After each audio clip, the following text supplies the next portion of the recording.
Hindi na maganda nangyayari dito sa ating baryo, Asulan. Patuloy na lumalaganap ang misteryosong sakit na yon. Nung isang araw lang, ay namatay ang anak ni Aling Pasing. Nakakaawa dahil napakabata pa niya. Nakakalungkot nga talaga ang nangyayari ngayon, Itay. Pero, saan po ba nagmula ang sakit na yun? Walang nakakaalam, anak.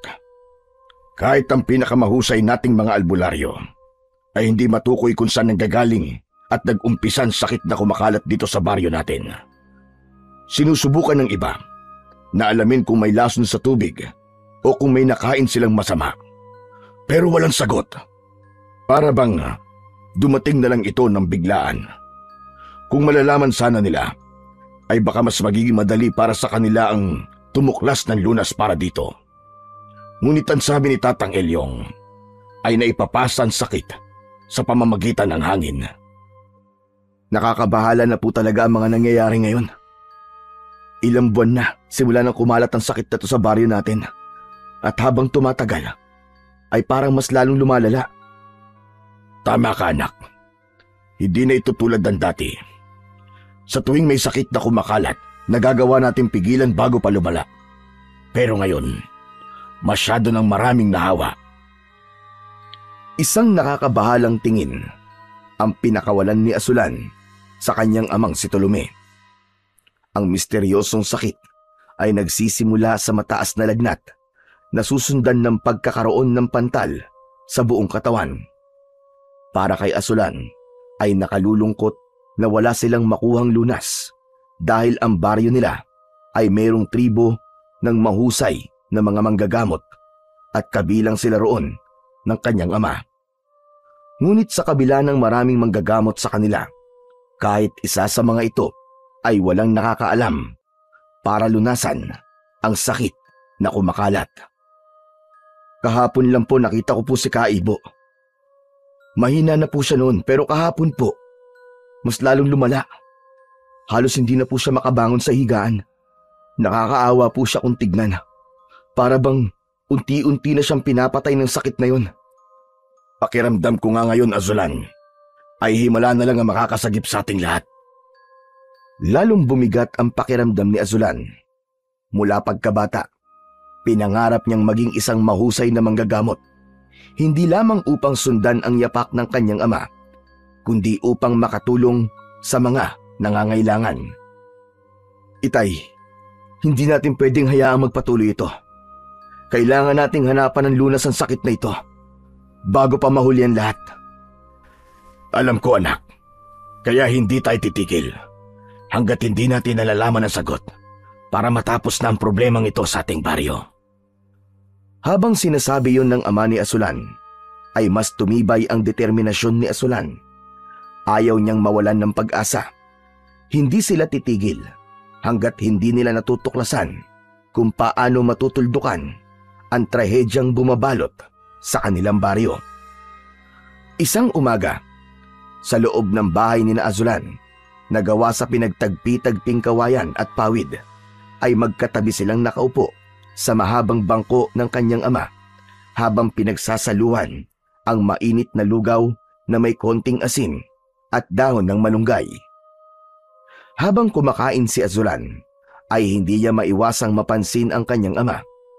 Bagamat tahimik itong kumakain, ay bakas sa mukha nito ang pagod at pag-aalala. Malalim ang mga guhit sa noo ni Tolome at tila mas dumami na ang puting buhok nito. Hindi naman ito katandaan, pero ramdam ni Azulan ang bigat ng responsibilidad na pasan ng kanyang ama at ng buong tribo ng manggagamot dahil sa pagkalat ng misteryosong sakit. Nagpapatawag ng pagpupulong si Tatang Elyo ngayong umaga. Sa kubul niya tayo magkikita-kita pagkatapos nating mag-almusal. Bakit, tay? May natuklasan na po ba siyang lunas? Hindi ko pa alam, anak. Pero sana, magandang balita ang dala niya sa atin mamaya sa pagpupulong. Isang malalim na buntong hininga ang pinakawalan ni Azulan. Dahil sa misteryosong sakit na yon, nagmistulang isang lugar na puno ng takot ang kanilang baryo. Sa kabila ng pangamba, ay pilit niyang pinapanatag ang kanyang loob. Baka kasi sa pagkakataong ito ay may solusyon ng dala si Tatang Ilyong, ang pinakamatanda at pinakamahusay na manggagamot sa kanilang tribo. Tay, ang mabuti pabilisan na po natin ang pagkain. Kailangan po natin makarating kagad sa pagpupulong. Tumango si Tolome. Sabay nilang tinapos ang pagkain ng lugaw at hindi na nila ininda ang init nun.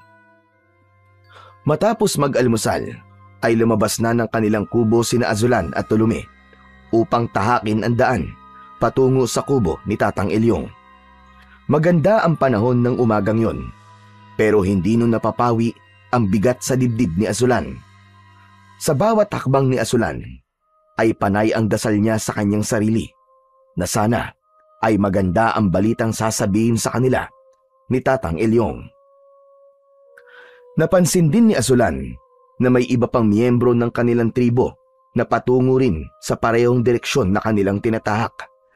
May ilan sa mga yon ang mukhang pagod na pagod dahil marahil sa halos hindi na natutulog sa kakahanap ng lunas. Hindi nagtagal ay nakarating na rin sina Azulan at Tolome sa malawak na bakuran kung saan nakatayo ang kubol ni Tatang Ilyong.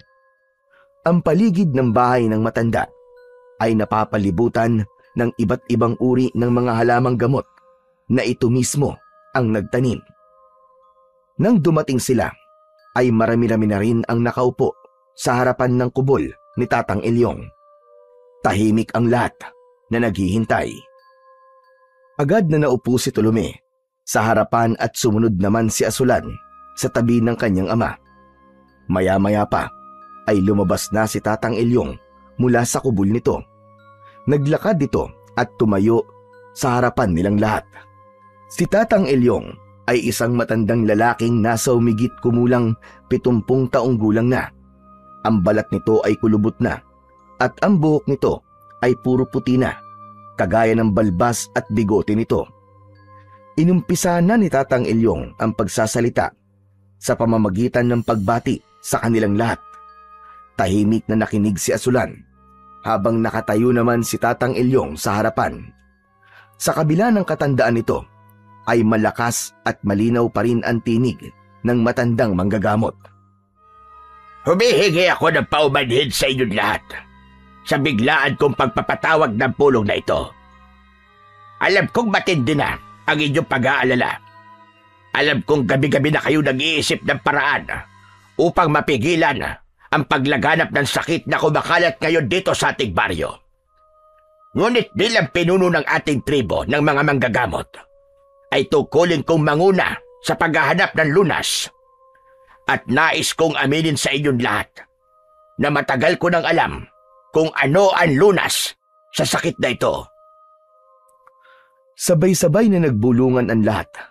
Ang ilan ay nagpalitan ng tingin, habang ang iba naman ay hindi na itago ang kanilang gulat sa sinabi ni Tatang Ilyong. Tatang Ilyong, kung alam niyo na po pala ang lunas, bakit ngayon niyo na po ito sasabihin? Lahat ng mata ay napunta kay Azulan. Alam niyang hindi siya dapat padalos-dalos ng pagsasalita kay Tatang Ilyong.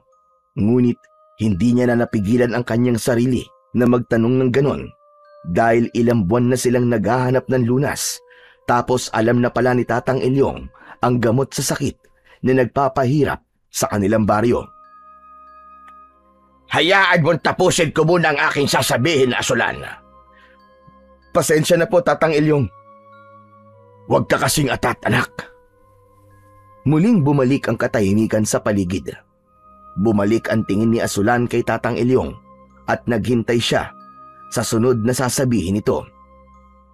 Ang lunas na tinutukoy ko ay isang halamang gamot na bihirang marinig ni numan. Hindi na ako magtataka kung kahit isa sa inyo rito ay hindi alam ang halamang gamot na ito. Ang halaman na ito ay tinatawag na salimbayan. Muling nagbulungan ang mga tao. Si Azulan mismo ay noon lang narinig ang pangalan ng halamang gamot na yon na sinabi ni Tatang Ilyong. Kilala niya ang halos lahat ng uri ng halamang gamot sa kanilang bayan. Ngunit kailanman ay hindi niya narinig ang tungkol sa salimbayan. Ang salimbayan ay hindi pangkaraniwang halamang gamot. Ang salimbayan ay isang banal na halaman na binabantayan ng isang diwata sa mataas na bundok. Hindi basta-basta nakukuha ang halamang gamot na yon. Ang taong may mabuting hangarin at dalisay ang puso lamang ang pinagkakalooban ng salimbayan. Kaya nitong pagalingin hindi lamang ang sakit na kumakalat dito sa ating baryo, kundi lahat ng uri ng karamdaman. Napansin ni Asulan ang pagsilip ng pag-asa sa mga mata ng lahat ng naroroon. Kung ganon, Tatang Ilyong, kailangan nating kunin ang salimbayan sa lalong madaling panahon. Bawat oras na lumilipas, ay mas dumarami ang tinatamaan ng sakit. Kung maghihintay pa tayo ng mas matagal, ay baka humantong sa kamatayan ng sakit na kumakalat ngayon sa ating baryo. Hindi ganon kadali ang pagkuha sa salimbayan, Tulume. Hindi ito isang simpleng gamot labang na basta mo na lamang pipitasin o bubunutin. Ang diwatang nagbabantay sa halaman na yon ay may kakayahang malaman kung malinis o hindi ang puso ng sino mang susubukin na kunin ang salimbayan. Kapag nadama nitong hindi dalisay ang hangarin ng isang tao, ay maaaring mamatay ang magtatangkang kunin ang salimbayan. Nanlaki ang mga mata ni Azulan.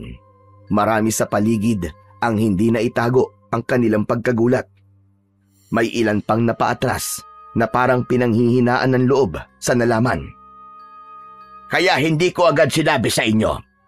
Hindi ko gustong ipahamak ang kahit na sino sa ating tribo. Ngunit nakikita kong hindi na natin ito kayang ipagpaliban. Masakit para sa akin bilang pinuno nyo na makita ang ating mga kababayan na unti-unting nanghihina at nawawalan ng pag-asa. Isang matinding katahimikan ang bumalot sa kubol. Parang may mabigat na bagay na nakadagan sa kanilang mga dibdib. Kaya't ngayong gabi, kung sino man sa inyo ang handang sumama sa akin upang hanapin ang salimbayan, ay magtungo lamang sa kubol ko mamaya. Magdala kayo ng inumin, pagkain at sandata. Ngunit pag-isipan nyo itong mabuti. Handa na ba kayong isugal ang inyong buhay para sa kapakanan ng mas nakararami? Alam ni Azulan na yun na ang hudyat ng pagtatapos ng pagpupulong. Isa-isa nang nagsitayuan ang mga tao at tahimik na naglakad palayo. Alam niya na lahat ay nag-iisip kung sasama ba ang mga ito sa pagkuha sa halamang salimbayan. Hindi nagtagal ay umalis na rin sina Azulan at Tulume sa harapan ng kubol ni Tatang Ilyong at naglakad na sila pabalik sa kanilang kubo. Habang naglalakad ay tahimik si Azulan dahil malalim ang kanyang iniisip. Paulit-ulit niyang naririnig sa loob ng kanyang utak ang bawat salitang binibitiwan ni Tatang Ilyong kanina. Napalingon si Azulan sa kanyang ama nang marinig niya itong nagsalita. Sasama ako kay Tatang Ilyong sa paghahanap ng salimbayan, Azulan. Hindi ko kayang hayaan na lamang na magtungo sila para hanapin yon nang hindi ako kasama. Kung ganun tayo, sasama na rin po ako. Mas maganda po kung mas marami tayo, hindi ba? Hindi maaari, Azulan. Masyadong delikado ang gagawin namin. Hindi ko hahayaang malagay ka sa kapahamakan. Ikaw na lamang ang meron ako, anak. At ayokong pati ikaw ay mawala kagaya ng iyong ina. Pero tay, hindi ba't pareho nating gustong gumaling ang mga may sakit? Kung sasama ka, bakit hindi mo ako isasama? Akala ko po ba partner tayong dalawa? Hindi ito basta-bastang paghahanap lamang sa isang halamang gamot, anak. Hindi mo ba naiintindihan ang sinabi ni Tatang Ilyong? Kapag nadama ng diwata na hindi malinis ang hangarin ng sino mang lalapit sa salimbayan, ay maaari daw itong mamatay. Ano bang tingin niyo sa akin, tay? Marumi ba ang hangarin ko? Hindi ba ako karapat-dapat na makatulong sa ating baryo? Gusto ko rin po na may mapatunayan po ako sa ating baryo. At hindi yung para lang akong anino nyo. Marami pang ibang paraan, anak, para patunayan mo ang sarili mo. Hindi mo kailangang isugal ang buhay mo para sa isang halamang gamot. Alam ko pong kaya ko pong makatulong, Tay. Hindi, Asulan. Tapos na ang usapang ito. Hindi ka sasama at wala ka magagawa, kundi sundin ang desisyon ko. Madiin ang tono ng pagsasalita ng tatay ni Azulan na isang indikasyon na kahit na ano pang sabihin niya ay hindi na magbabago ang desisyon nito. Tahimik lang si Azulan pero sa isip niya ay bumubuo siya ng plano kung paano siya makakasama sa paghahanap sa salimbayan. Kinagabihan, habang nakasindi ang gasera na nasa ibabaw ng lamesa, ay tahimik na nakaupo si Azulan sa isang sulok habang pinagmamasdan ang kanyang ama na abala sa paghahanda. Isa-isang inilalagay ni Tolome ang mga bagay sa isang lumang sisidlan. Naglagay ito roon ng inumin, tinapay at ilang tuyong dahon ng halamang gamot na maaaring magamit sa paglalakbay nito sa paghahanap sa salimbayan. Matapos yun ay kinuha nito ang kanyang itak na nasa kaluban at isinabit yon sa bewang nito. Maya-maya pa ay humarap na si Tolome kay Azulan. Tumayo naman si Azulan at humakbang papalapit sa kanyang ama. Tay, hindi ba talaga ako pwedeng sumama? Nangangako po ko na kaya ko po ang sarili ko at walang masamang mangyayari sa akin. Azulan, anak, huwag ka nang makulit. Mas ligtas ka rito sa ating bahay. Pero kaya ko naman po ang sarili ko, Tay. Hindi ba dapat kasama ako sa paghanap ng salimbayan? Kasama po ako sa tribo na manggagamot. Kaya hindi pwedeng wala po akong gawin. Umiling si Tolome at marahan itong ipinatong ang kamay sa balikat ni Azulan. Hindi, Azulan. Mas mabuti na manatili ka na lang dito sa bahay at huwag ka munang makisalamuha sa iba upang hindi ka mahawaan ng sakit. Kung sakali mang hindi ako makabalik, anak, huwag niyo pong sabihin yan, Tay. Makinig ka muna sa akin, Azulan. Kung sakali mang may hindi magandang mangyari sa akin, ipagpatuloy mo ang pangarap ng iyong ina para sa'yo. Maging isa kang mahusay na manggagamot, Azulan. Yan ang nais ng iyong ina para sa'yo. At alam kong kaya mong gawin yon. Nangilid ang luha ni Azulan sa sinabing yon ng kanyang ama. Hindi niya matanggap ang posibilidad na baka hindi niya na muling makita pa ang kanyang ama. Mabilis niya itong niyakap ng mahigpit na para bang gusto niya na itong pigilan sa pag-alis. Mag-iingat kay Tay. Hihintayin ko po ang pagbabalik niyo. Oo, anak. Mag-iingat ka rin dito sa bahay habang wala ako. Wala nang nagawa si Azulan kundi panoorin ang kanyang ama habang palabas ito ng kanilang kubo. Dahan-dahang nilamon ng dilim si Tolome hanggang sa tuluyan na itong nawala sa kanyang paningin. Nang mag-isa na lamang si Azulan sa loob ng kanilang kubo, ay mahigpit niyang kinuyom ang kanyang mga palad. Alam niyang hindi siya maaaring manatili na lang sa bahay nila. Naniniwala siya na may paraan pa para makasama siya at gagawin niya ang lahat para makuha ang salimbayan at mailigtas ang kanilang baryo. Ilang minuto pa lang ang nakakalipas. Simula nang umalis si Tolome, ay hindi na kagad mapakali si Azulan. Palakad-lakad siya habang nag-iisip ng kanyang gagawin. Hanggang sa naisip niya na hindi siya maaaring manatili na lamang doon kahit yun ang kagustuhan ng kanyang ama. Kung hindi malalaman ni tatay na kasama nila ako, ay hindi siya magagalit sa akin. Sumagi sa isip ni Azulan ang isang ideya at yun ay ang lihim siyang susunod sa grupo na maghahanap sa salimbayan. Agad siyang kumilos. Kinuha niya ang lumang sisidlan na gawa sa pinatuyong balat ng hayop at isa-isang inilagay doon ang kakailanganin niya. Isang sisidlan ng inuming tubig, ilang piraso ng tinapay at halamang gamot na panlunas sa sugat. Bukod doon ay nagdala rin siya ng posporo at benda na gawa sa tela. Mabuti na ang handa siya sa mga posibleng mangyari. Matapos yun ay lumapit na si Azulan sa isang maliit na baul sa gilid ng kanilang kubo. Binuksan niya yon at inilabas ang isang lumang patalim na ibinigay sa kanya ng kanyang ina noong bata pa siya. Hinawakan niya ang puluhan ng patalim bago niya yon ilagay sa kanyang sisidlan. Hindi na nag-aksaya pa ng oras si Asulan at matapang siyang lumabas ng kanilang kubo at mabilis niyang tinahak ang daan patungo sa kubol ni Tatang Ilyong. Nang matanaw na ni Asulan ang kubol ni Tatang Ilyong, ay nagtago siya sa likod ng isang makapal na halaman. Halos pigilan na niya ang kanyang paghinga upang walang makapansin sa kanya na naroon siya. Mula sa pwestong yon ay tanaw niya ang kubol ni Tatang Ilyong kung saan naroon din ang kanyang ama at ang iba pang mga kalalakihan ng baryo nila na pawang mga manggagamot. Sa gitna ng bilog na binuo ng mga kalalakihan ay nakatayo si Tatang Ilyong na hawak ang tungkod nito.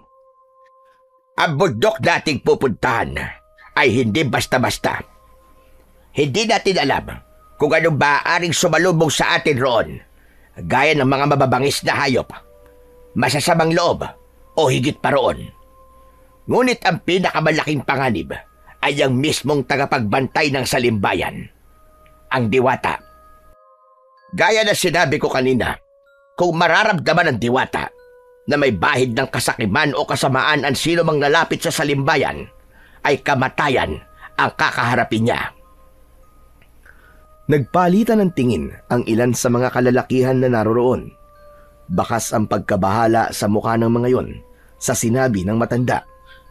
Pero ang ama ni Asulan na si Tolome ay nanatiling tahimik habang mariing nakatingin kay Tatang Ilyong. Kaya bago tayo umalis mga kasama, tanungin niyo muna ang inyong sarili. Handa ba kayong ibuwis ang buhay niyo para rito? Dahil sa oras na pasukin natin ang bundok, ay bawal na tayong umatras. Kung sino man sa inyo ang nais ng umatras at hindi buong loob, ay maaari nang umalis ngayon din. Walang umalis kahit isa sa mga kalalakihan na naroroon. Maya-maya ay malalim na huminga si Tatang Ilyong. Kung gayon, umalis na tayo. Mahaba-haba pa ang ating lalakbayin at inaasahan ko na bukas ng umaga ay mararating na natin ang kinaroroonan ng salimbayan. Nagpatiuna na sa paglalakad si Tatang Ilyong at agad namang sumunod dito ang mga kalalakihan. Bumilis ang tibok ng puso ni Asulan. Hintay niyang makalayo muna ng konti si Tatang Ilyong bago siya lumabas sa kanyang pinagtataguan. Patawad, Tay. Pero sa pagkakataon na ito, ay hindi ko muna susundin ang gusto mo. Pinanood ni Asulan ang papalayong grupo ng mga kalalakihan. Maya-maya pa ay tahimik na siyang sumunod sa grupo at sinigurado niyang hindi maririnig ng mga yon ang kanyang yabag. Alam niyang delikado ang ginagawa niya, ngunit mas matimbang ang kagustuhan niyang patunayan ang sarili at higit sa lahat ang makatulong sa kanilang baryo. Makalipas ang halos isang oras na paglalakad, ay patuloy pa rin si Asulan sa pagsunod kina Tatang Ilyong. Marahan at maingat ang bawat hakbang niya. Malalim na ang gabi ng mga sandaling yon at ang liwanag ng buwan lamang ang nagsisilbing tanglaw nila sa madilim na kagubatan. Habang papasok palalo ang grupo sa loob ng kagubatan, ay tila mas naging madilim ang daan na kanilang tinatahak. Sa paglalakad ni Asulan ay isang tuyong sanga ang muntik na niyang matapakan, dahilan para agad siyang mapahinto. Pinagpawisan siya sa kaba. Ilang metro lang ang layo ng mga nasa unahan niya at kung hindi siya magiging maingat, ay tiyak na madidiskubre ng mga yon na nakasunod lang siya sa mga ito. Maya-maya pa ay huminto sandali si Tatang Ilyong at lumingon sa mga kasama nito. Huminto rin si Asulan at mabilis na nagtago sa likod ng isang malaking puno. Mga kasama, mula rito ay mas magiging mahirap na ang daan. Siguraduhin ninyong matibay ang loob nyo. Kung may nararamdaman kayong kakaiba, ay huwag kayong hihiwalay sa grupo. Dapat ay palagi tayong magkakasama. Tahimik na tumango ang mga kalalakihan at muling naglakad ang mga yon. Napalunok si Asulan. Hindi niya alam kung ano ang eksaktong naghihintay sa kanila sa loob ng kagubatan, ngunit handa siyang harapin yon. Ilang minuto pa ang lumipas at patuloy na sinusundan ni Asulan sina Tatang Ilyong. Nang malapit na sila sa paanan ng bundok, ay medyo nagiging matarik na ang kanilang nilalakaran. Ngunit sa isang iglap, ay biglang huminto uli si Tatang Ilyong. Agad ding tumigil sa paglalakad ang mga kasama nitong kalalakihan. Mabilis uli na kumilos si Asulan at mabilis siyang nagtago sa likod ng isang malaking bato sa gilid ng daan. Marahan siyang sumilip at nakita niya na lumilinga-linga si Tatang Ilyong sa paligid na para bang meron itong hinahanap. Sandali lang mga kasama. Kanina ko pa nararamdaman na may sumusunod sa atin. Nagkatinginan ang mga kalalakihan at walang pagdadalawang isip na inihanda ng mga yon ang mga dalang sandata. Ang iba naman ay may itak habang may ilan na sibat at patalim ang dalawa. Nakita ni Asulan na alerto ang mga yon at handang lumaban kung kinakailangan. Mas lalo tuloy kinabahan si Asulan. Sigurado siya na sa oras na malaman ng kanyang ama na naroroon siya, ay magagalit ito sa kanya. Teka lang mga kasama, huminahon lang kayo at ibaba niyo ang inyong mga sandata. Hindi ko nararamdaman na mapanganib ang sumusunod sa atin. Sumunod naman ang mga kalalakihan sa sinabi ni Tatang Ilyong.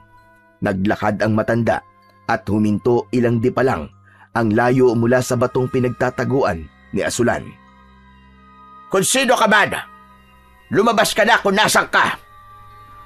Nanlamig si Asulan, para bang napako ang kanyang katawan sa kanyang pinagtataguan.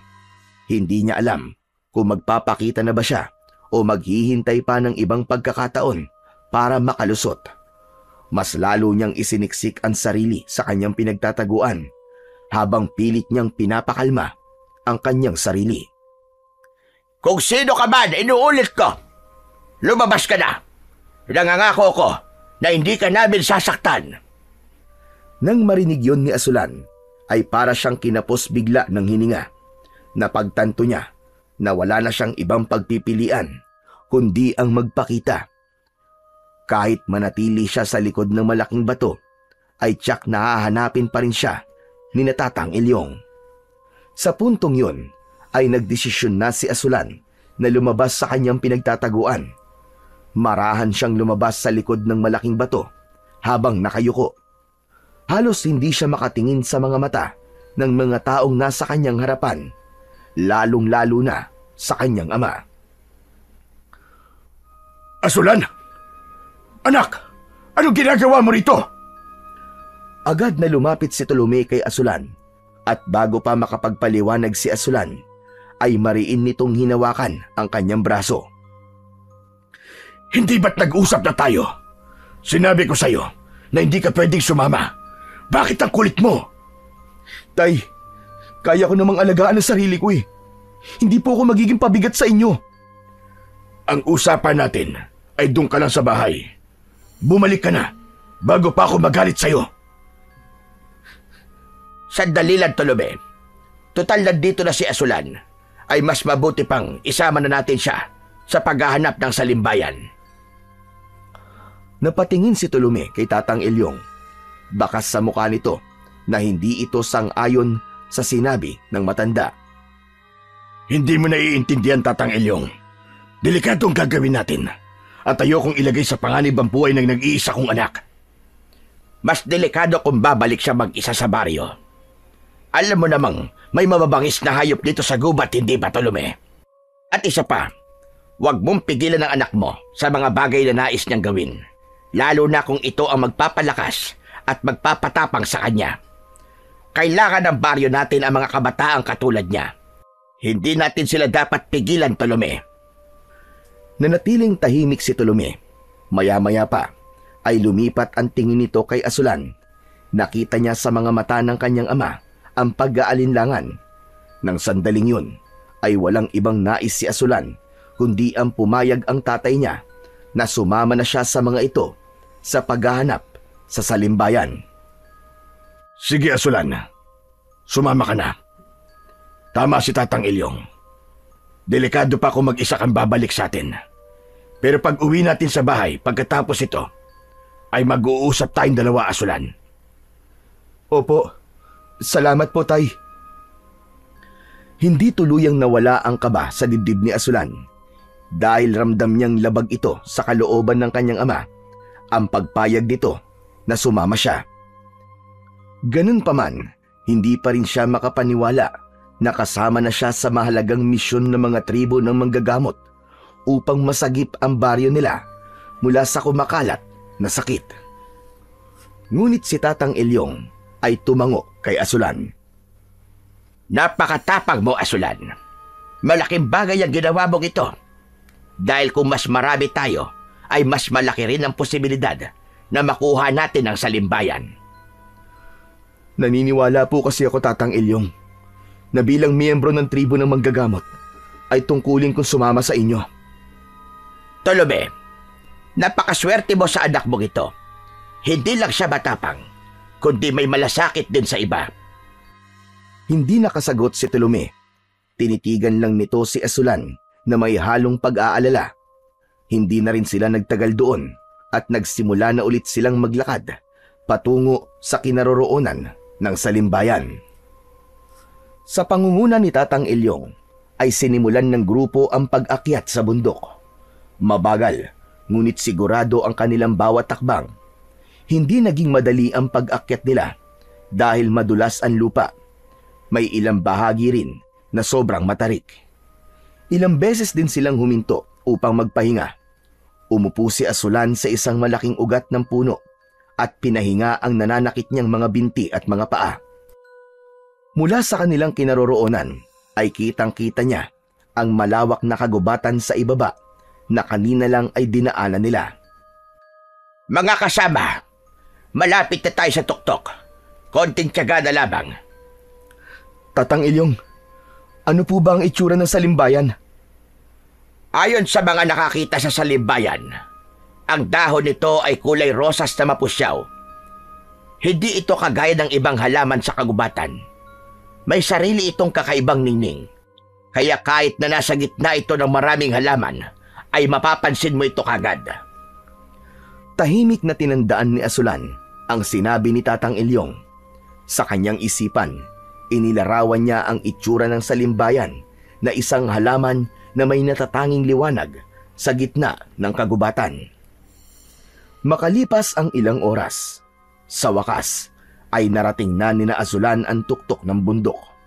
Pagkatapos na mahabang oras ng paglalakbay, ay bumungad sa kanila ang isang napakalawak na kapatagan sa itaas ng bundok na mistulang isang paraiso. Sa di kalayuan ay may mga ligaw na baka na payapang kumakain ng damo na tila hindi apektado sa presensya sa pagdating ni Asulan. Ang bughaw na langit ay walang bahid ng ulap at ang malamig na simoy ng hangin ay nagbigay ng panandaliang ginhawa sa kanilang pagod sa katawan.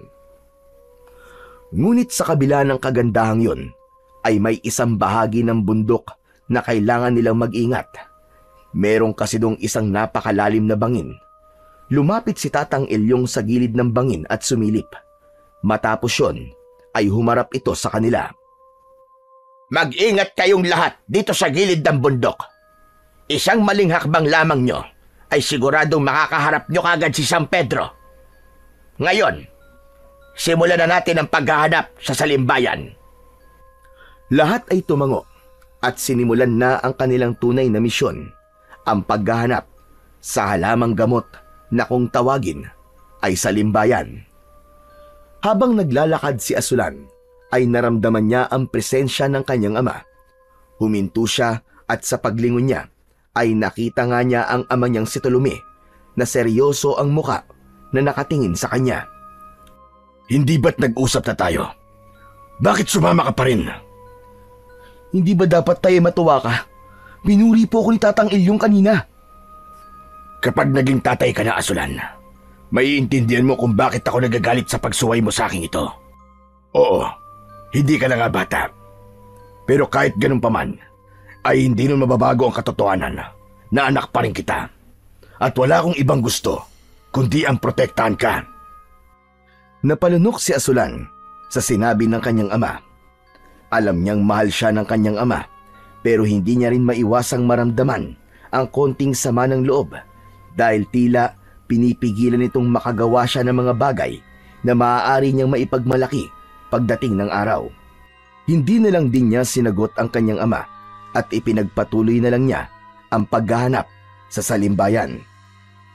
Sinuyod nila ang buong kapatagan sa ibabaw ng bundok at sinuri ang bawat halaman na maaaring kahawig ng salimbayan. Subalit kahit na anong paghahalughog nila ay tila wala naman doon ang kanilang hinahanap. Tirik na ang araw at kahit na anong sigasig ang gawin nila sa paghahanap ay hindi pa rin nila makita-kita ang salimbayan. Dahil walang bakas ng salimbayan sa lugar na yon, ay tinipon sila ni Tatang Ilyong. Lahat sila ay tagaktak na ang pawis at bakas sa muka ang labis na pagod. Mga kasama, mukhang wala rito sa limbayan.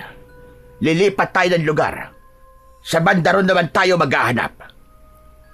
Itinuro ni Tatang Ilyong ang direksyon kung saan naroon ang maraming mga ligaw na baka na abala pa rin sa pagkain ng damo. Hindi nagtagal ay nauna na sa paglalakad si Tatang Ilyong habang nasa likuran nito sina Asulan. Nang sandaling yon ay mas ramdam na ni Asulan ang labis na pagod at bahagyang pananakit ng ulo dahil sa tindi ng sikat ng araw.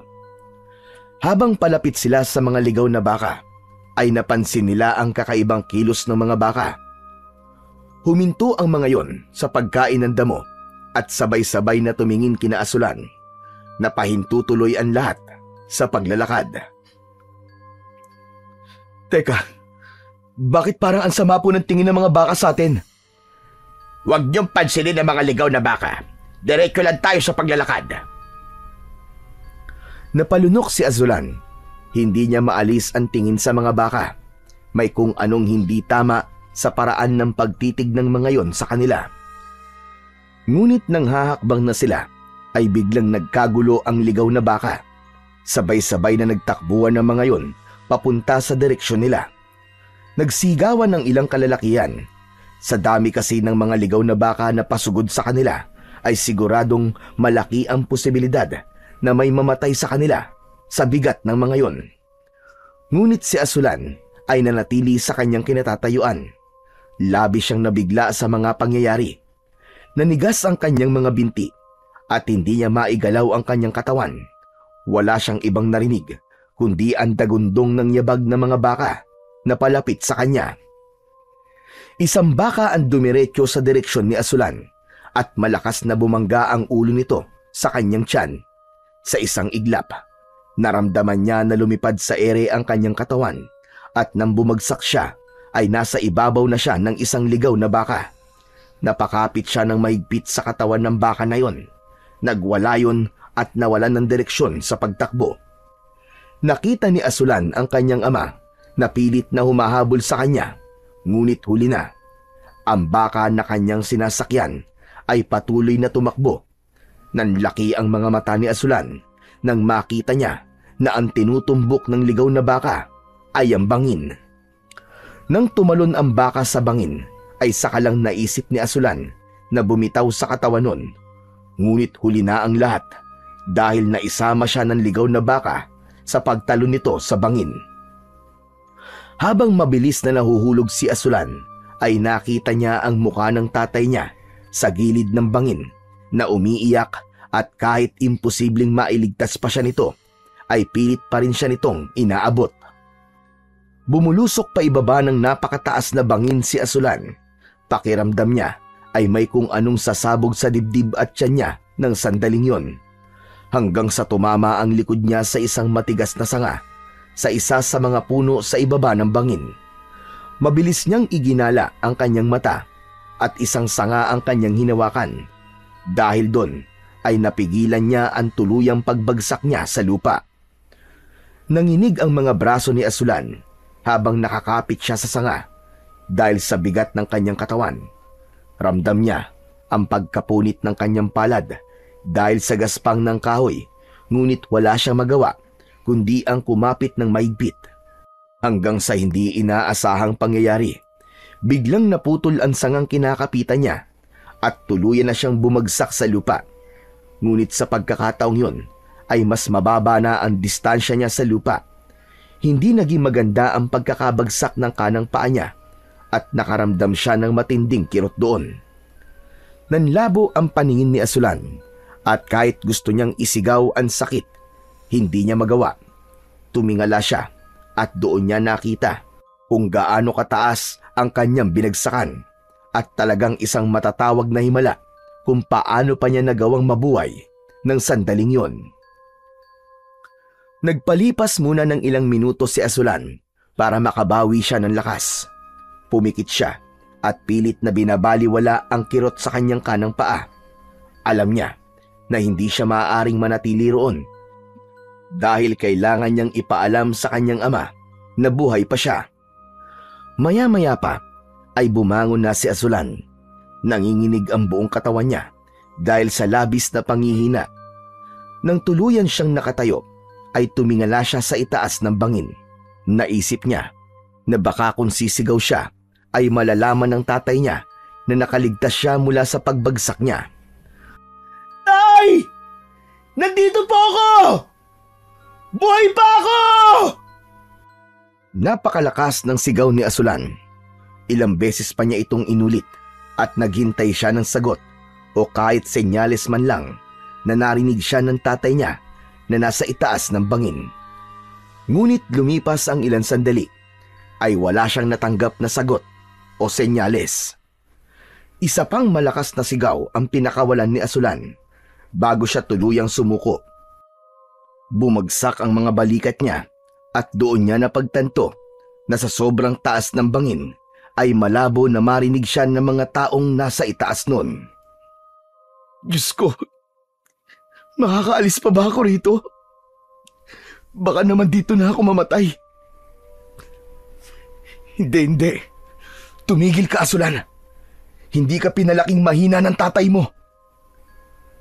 Dahil walang kasama, ay mas pinili na lang ni Azulan na kausapin ang sarili. Nang sandaling yon, ay nilakasan ni Azulan ang kanyang loob. Naisip niya na walang ibang paraan kundi ang umakyat siya ng bangin hanggang sa makabalik siya sa tuktok ng bundok. Nang maglakad si Azulan palapit sa gilid ng bangin, ay halos mapasigaw siya dahil sa sobrang sakit ng kanang paa niya.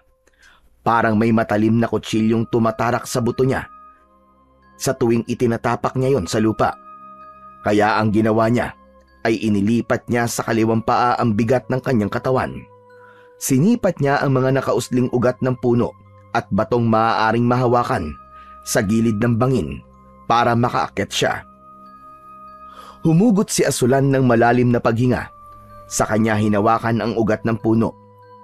Itinulak niya ang sarili pataas gamit ang kanyang natitirang lakas. Dahan-dahan siyang umakyat at hindi na niya ininda ang sakit sa kanang paa niya sa bawat galaw niya. Habang unti-unting umaangat ang kanyang katawan, ay nakaramdam siya ng konting pag-asa.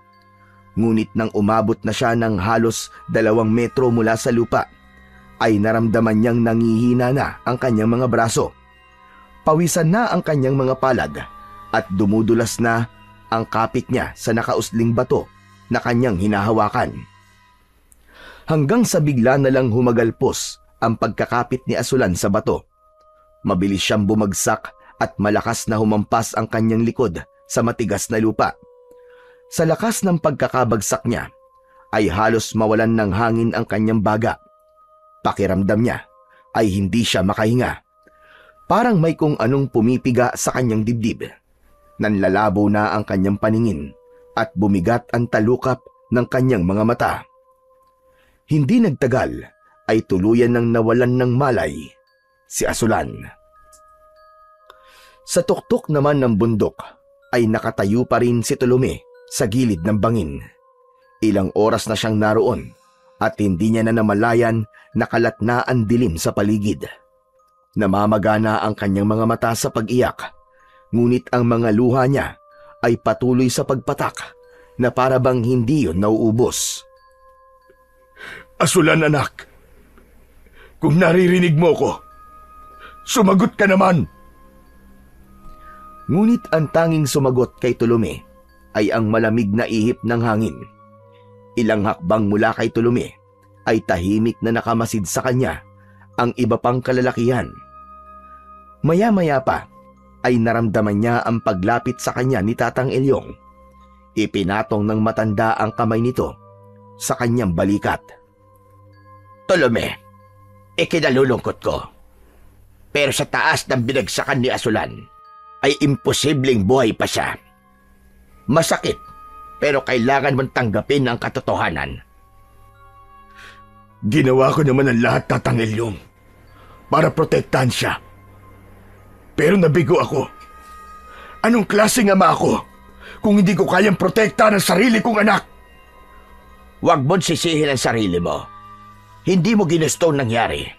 Aksidente yon at wala tayong kontrol sa nangyari, Tolome. Muling tumingin sa ibaba ng bangin si Tolome.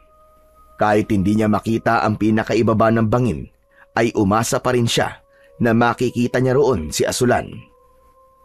Hindi nagtagal, ay bahagya ng humupa ang emosyon ni Tolome. Ngunit ang sakit na nangyari kay Asulan ay naroon pa rin. Nakatitig pa rin siya sa bangin kung saan nahulog ang kanyang anak. At sa pagkakataon na yon, ay unti-unti nang lumilinaw sa kanya ang katotohanan na wala na ang kanyang anak.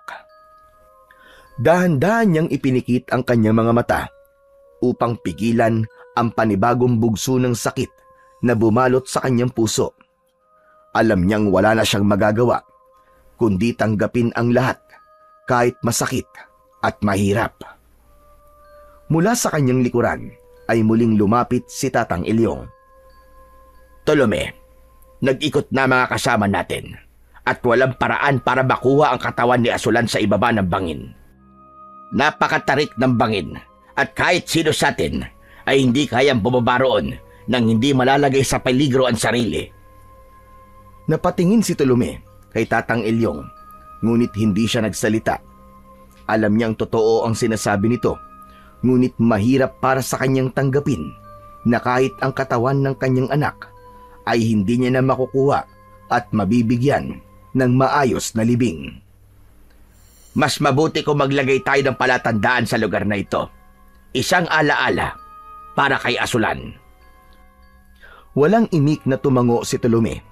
Isa-isang lumapit ang ilang kalalakihan at sinimulang kumuha ng malalaking bato sa paligid. Maingat na inipon ng mga ito ang mga bato sa mismong gilid ng bangin, sa lugar kung saan huling nakitang buhay si Asulan bago ito bumagsak sa kamatayan nito. Matapos nilang maitayo ang pinagtipong-tipong mga bato, ay tumayo si Tatang Elyong sa tabi nun. Tahimik silang nagtipon, yumuko, at ipinikit ang kanilang mga mata. O dakilang may kapal, tanggapin niyo ho sana si Asulan sa inyong kaharian. Masaya kami na nabuhay siya ng may kabuluhan. At bagamat hindi niya naabot ang kanyang misyon na hanapin ang halamang gamot na lunas sa sakit sa kumakalat sa aming baryo, nangangako kami na ipagpapatuloy namin ang misyon na yon bilang pag-alala sa kanyang kabayanihan. Nagpatuloy ang panalangin ni Tatang Elyong, kasabay ng mahihinang hikbi ng ilan sa mga naroroon. Matapos yun, ay nagsimulang mag-alay ng mga bulaklak ang mga kalalakihan sa tabi ng inipon nilang bato. Huling lumapit si Tolome sa mga bato, tangan ng isang pulang bulaklak na nakuha niya sa tuktok ng bundok. Nanginginig ang kanyang mga kamay habang inilalagay niya yon sa ibabaw ng mga bato. Lumuhod siya habang pinipigilan niya ang pagpatak ng kanyang mga luha. Patawarin mo ko, anak. Hindi kita nailigtas. Muling bumagsak ang kanyang mga luha.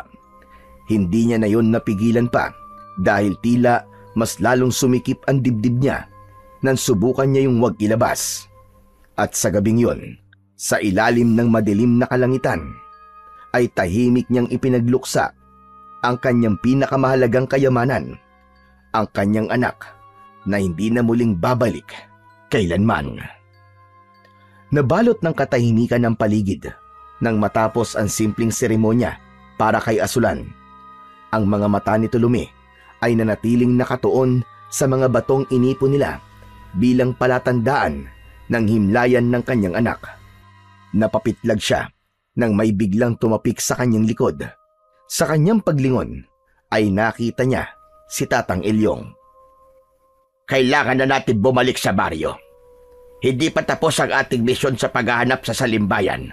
Ngunit sa ngayon, ay wala tayong magagawa, kundi panandali ang huminto muna. Nawalan tayo ng isa, at pagod na rin tayong lahat. Kailangan natin bumalik, magpahinga, at maghandang muli. Hindi nakapagsalita si Tolome. Alam niyang may punto si Tatang Ilyong. Hindi na rin niya maitatanggi ang pagod at panghihina ng kanyang sariling katawan. Matapos yun, ay inihanda na ng mga kalalakihan ang kanilang mga gamit. Muli nilang tinapunan ng huling tingin ang himlayan ni Asulan bago nagsimulang maglakad palayo. Bago tuluyang lumisan sa tuktok ng bundok, ay huminto muna si Tolome. Marahan siyang lumingon pabalik sa ginawa nilang himlayan ni Asulan. Paalam na muna sa ngayon, Asulan. Hindi kita makakalimutan, anak. Ilang saglit pa siyang nanatili roon bago siya tuluyang naglakad palayo at sinundan na niya ang kanyang mga kasamahan pababa ng bundok. Samantala, sa ibaba ng bangin ay unti-unti nang nagkakamalay si Asulan. Pumipikit-pikit siya at pinakikiramdaman niya ang kanyang sarili. Masakit pa rin ang buong katawan niya, lalo na ang kanyang likod at kanang paa. Hindi siya makapaniwala na matapos ang lahat ng nangyari ay buhay pa rin siya at humihinga. Salamat po, Diyos ko. Akala ko talaga ay katapusan ko na. Marahang bumangon si Asulan, ngunit nang sandaling tumayo siya ay agad siyang nabuwal. Isang matalim na sakit ang gumapang mula sa kanang paa niya, paakyat sa kanyang buong katawan. Napangiwi siya at saglit na napaluhod. Pinilit niyang igalaw ang kanang paa, ngunit hindi niya yun maihakbang ng maayos. Nang tignan niya ang kanyang paa, ay napansin niyang meron yung bahagyang bali. Napalunok si Asulan. Kailangan niya yung ayusin bago pa lumala ang kanyang kondisyon. Tumingin siya sa paligid at sa hindi kalayuan ay may nakita siyang tuwid na sanga na mukhang matibay. Gumapang siya palapit doon at kinuha niya yon. Pinasadahan niya ng tingin ang kanyang paa bago niya kinagat ang sanga sa gitnang parte. Kailangan niyang ibalik sa ayos ang nabaling buto sa kanyang paa. Humigpit ang pagkakakagat niya sa sanga habang dahan-dahan niyang inunat ang kanyang paa. Sa isang iglap, mabilis niyang isinagad ang pagkakabalik ng kanyang paa sa dati.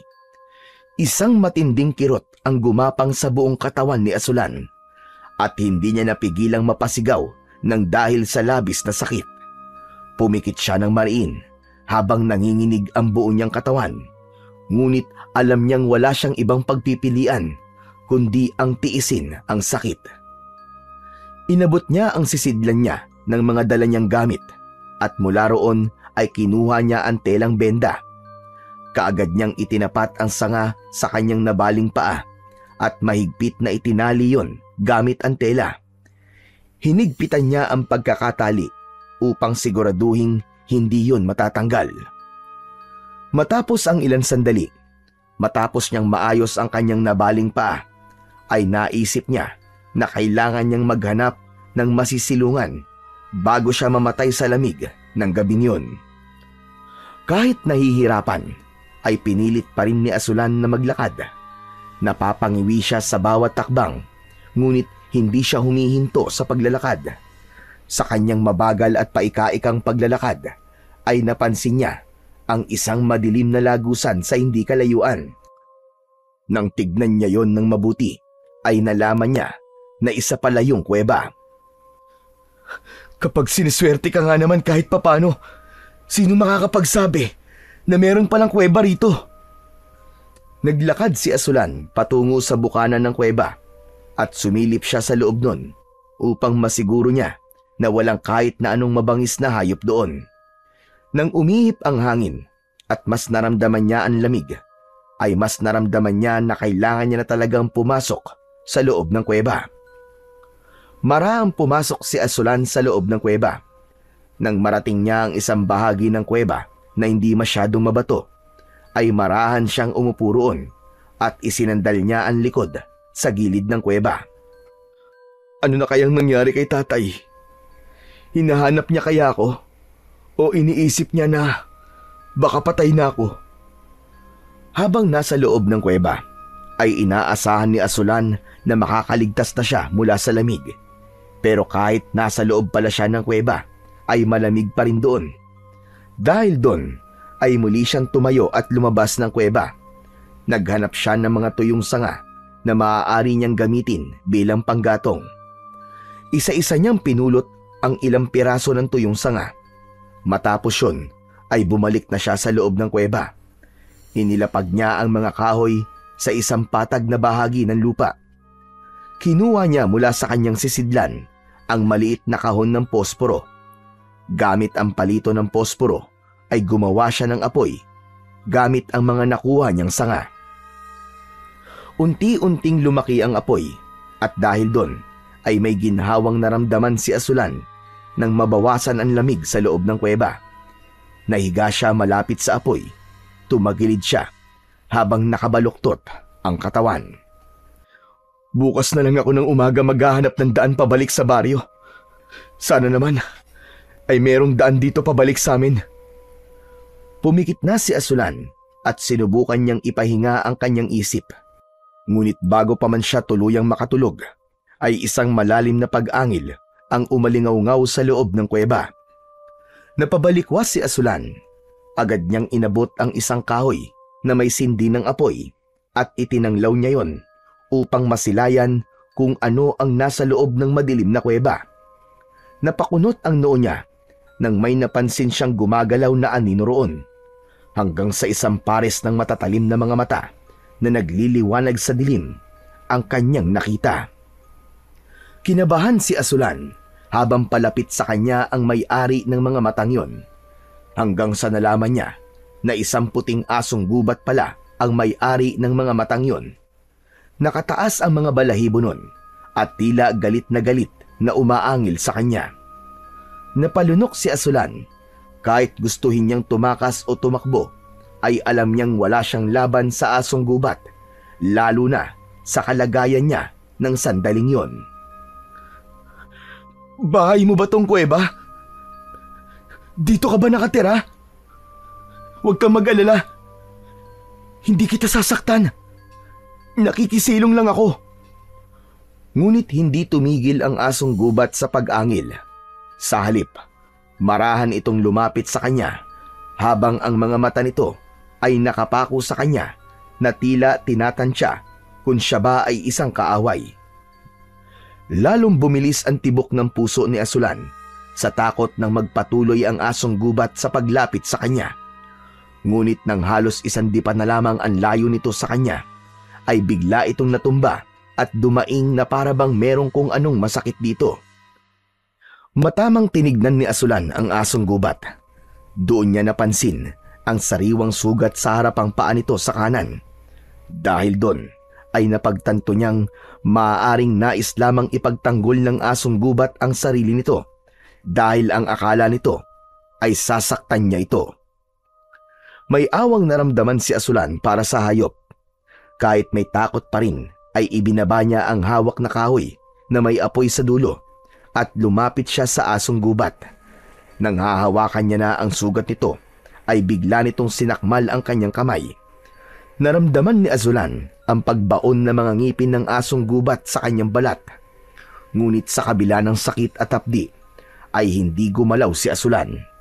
Hindi niya sinubukang bawiin ang kamay niya at sa halip ay hinayaan niyang maramdaman ng asong gubat na hindi siya kalaban. Hindi kita sasaktan. Gagamutin lang kita. Parang awa mo na. Pakawalan mo na ang kamay ko. Nasasaktan na ako. Narinig niya ang bahagyang pag-angil ng asong gubat habang mahigpit pa rin ito na nakakagat sa kanyang kamay. Maniwala ka sa akin, kaibigan. Hindi kita sasaktan. Mula ako sa tribo ng mga manggagamot at may dala akong gamot sa sugat.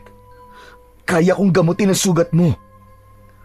Tila naintindihan naman ng asong gubat ang sinabing yun ni Asulan at dahan-dahang lumuwag ang pagkakakagat nito sa kanya. Ilang sandali pa ay tuluyan na nitong binitiwan ang kamay ni Asulan, ngunit nanatili lang itong nakahiga sa lupa. Nakatitig ito sa kanya na parang tinatansya pa rin kung dapat pa rin ba siyang pagkatiwalaan. Mabilis na inabot ni Asulan ang sisidlan ng kanyang mga gamit. Isa-isa niyang inilabas ang mga halamang gamot para sa sugat at ang natirang benda na yari sa tela. Napansin niya na hindi na umaangil ang asong gubat, kaya hinawakan na niya ang paa nitong may sugat. Nginuya niya ang halamang gamot at saka yun ang itinapal sa sugat ng asong gubat. Napaangat ang ulo ng asong gubat at parang magagalit na naman, kaya agad na nagsalita si Asulan. Oo, alam ko masakit, kaibigan, pero kailangan mong tiisin. Alam ko na matapang ka at naniniwala ako na kaya mo to. Basta, magtiwala ka lang sa akin. Gagamutin kita. Maingat na ikinalat ni Asulan ang gamot sa sugat ng asong gubat. Sinisikap niyang hindi masyadong madiin upang hindi ito lalo pang masaktan. Matapos yun, ay kinuha niya ang telang benda at itinali yun ng maayos sa sugat ng aso. Siniguro ni Asulan na maayos ang pagkakatali ng benda upang hindi yun matanggal. Napangiti siya nang mapansin niyang hindi na masyadong galit ang asong gubat sa kanya. Sa muling pagsusuri ni Asulan sa asong gubat, ay napansin niya na nanginginig pa rin ito. Inisip niya na baka dahil sa lamig o kaya naman ay sa gutom. Agad niyang kinuha ang maliit na piraso ng tinapay mula sa kanyang sisidlan. Itinapat niya yon sa bibig ng asong gubat. Kaibigan, kung nagugutom ka, kainin mo ito. Pasensya ka na. Ito lang ang meron ako eh. Natapon yata yung iba kong tinapay nung nahulog ako sa bangin. Nag-aalangan pa sa una ang asong gubat, ngunit sa huli ay marahan itong kinagat at kinain ang tinapay na ibinigay dito ni Asulan. Kinuha ni Asulan ang bote ng tubig. Wala siyang mahanap na sisidlan, kaya sa palad niya inilagay ang tubig at mula roon ay pinainom niya ang asong gubat. Pinanood lang ni Asulan ang asong gubat habang unti-unting nawawala ang pangangatog nito. Hindi niya akalaing sa ganong sitwasyon ay meron siyang makakasama na kagaya niya na sugatan din. Matapos masiguro ni Asulan na maayos na ang lagay ng asong gubat, ay humiga na siya sa tabi ng apoy. Sa wakas, unti-unting bumigat ang kanyang mga mata. Habang pinapanood niya ang nagniningas na apoy, ay tuluyan ng sumara ang kanyang mga mata. Hinayaan niyang yakapin siya ng antok, habang ang asong gubat ay nakahiga hindi kalayuan sa kanya. Kahit papano, nang dahil sa asong gubat na yon, ay hindi niya naramdaman na siya ay mag-isa. Habang maimbing na natutulog si Asulan, ay may naramdaman siyang banayad na paghaplos sa kanyang pisngi. Umungol siya at tinabig ang tila kamay na humahaplos sa kanyang pisngi at hindi siya nag-abalang ibukas ang kanyang mga mata. "Huwag mo kong istorbohin. Natutulog pa ako." Ang nasa isip ni Asulan ay ang asong gubat ang gumagawa nun sa kanya. Marahil ay ginigising siya ng hayop para humingi ng pagkain o tubig. Ngunit hindi tumigil ang paghaplos na yon sa kanyang pisngi, kaya napilitan na siyang imulat ang kanyang mga mata. Labis na nagulantang si Asulan nang imbis na asong gubat ay isang napakagandang babae ang nakatayo sa kanyang harapan. Nagliliwanag ang buong katawan ng babae. Mahaba ang buhok nito na kulay puti. Nakasuot ito ng mahabang damit na sumasayad sa lupa. Napaupo si Asulan at umatras siya ng bahagya habang nanlalaki ang kanyang mga mata. Sino ka? Ako si Salimbay. Isa akong diwata. Ako ang asong gubat na tinulungan mo kanina, Asulan. Ano? Ibig mong sabihin? Ikaw yung... Teka, hindi. Hindi ako naniniwalang ikaw yung asong gubat. Hindi ka naman mukhang asong gubat eh. Sa isang iglap ay biglang nagbago ang anyo ng babae. Nag-anyong puting asong gubat ito. Hindi nagtagal ay bumalik ulit ito sa pagiging diwata at matamis itong ngumiti. Natigilan si Asulan at hindi makapaniwala sa kanyang nasaksihan. Alam ko kung bakit ka narito, Asulan. Hinahanap mo ang halamang gamot na Salimbayan upang mailigtas ang inyong baryo. Sinubukan kita upang malaman ko kung karapat-dapat kang pagkalooban ng aking pagpapala at ikaw ay pumasa sa aking pagsubok. Unti-unting inilalahad ni Salimbayan ang mga palad nito. Mula roon ay unti-unting tumubo ang isang halaman na may maninipis at kumikinang na dahon na kulay rosas. May sariling ningning ang halaman na parabang pinapalibutan yon ng mga alitaptap. Imposible. Yan nga ang halamang gamot na Salimbayan. Yan nga ang hinahanap namin. Hindi makapaniwala si Asulan ng sandaling yon. Hindi siya makapaniwala na ang diwatang nagbabantay ng Salimbayan ang siyang kusang magbibigay sa kanya ng kailangan niya. Kunin mo ito, Asulan, at gamitin mo ito upang pagalingin ang iyong bayan. Marahang tumayo si Asulan at hindi niya inalis ang tingin sa mahiwagang halaman na nasa palad ng diwata. Nang humakbang siya papalapit dito, ay saka lang niya napansin ang isang bagay na labis niyang ikinagulat. Wala na ang sakit sa kanyang kanang paa at normal niya na iyong naihahakbang. Teka, paanong magaling na ang aking paa? Pinagaling ko ang pinsala sa iyong paa, Asulan. Wala ka nang dapat pang ipag-alala. Yan ay kasama sa gantimpala, sa kabutihan ng iyong pinamalas. Halika, kunin mo na ang Salimbayan. Hindi na nag-atubili pa si Asulan. Maingat niyang kinuha ang halamang Salimbayan mula sa palad ng diwata. Maraming salamat sa iyo, Salimbay. Hindi ko alam kung paano kita mapapasalamatan. Napakahalaga sa akin ang halamang ito. Ikaw lang ang tanging pag-asa ng aming baryo para matigil ng pagkalat ng isang misteryosong sakit doon. Kung ganon, ay dapat ka na maglakbay pa uwi. Sundan mo ang ilog sa direksyon kung saan lumulubog ang araw. Doon mo matatagpuan ang daan palabas ng kagubatang ito. Kapag nakalabas ka na sa kagubatang ito, ay lakarin mo lang ang daan na bubungad sa'yo. Teka, Salimbay, hindi mo ba maaaring gamitin ang iyong kapangyarihan upang mabilis ako makabalik sa baryo namin? Baka kasi pwedeng lubos-lubusin mo lang pagtulong sa akin. Baka lang naman. Napangiti ng bagya si Salimbay, sabay iling. Ang bagay na yan ay hindi sakop ng aking kapangyarihan. Ang paglalakbay pabalik sa inyong baryo ay kailangan mong gawin gamit ang sarili mong lakas at kakayahan. Naiintindihan ko, Salimbay. Maraming salamat po ulit sa inyo. Mag-iingat ka. Nararamdaman kong may ibang puwersang nais din makuha ang Salimbayan. Protektahan mo ito at huwag mong hahayaang mapunta ito sa maling mga kamay. Magsasalita pa sana si Asulan nang biglang naglaho na si Salimbay. Sayang. Hihingi pa sana ako ng pagkain sa kanya. Pero di bale.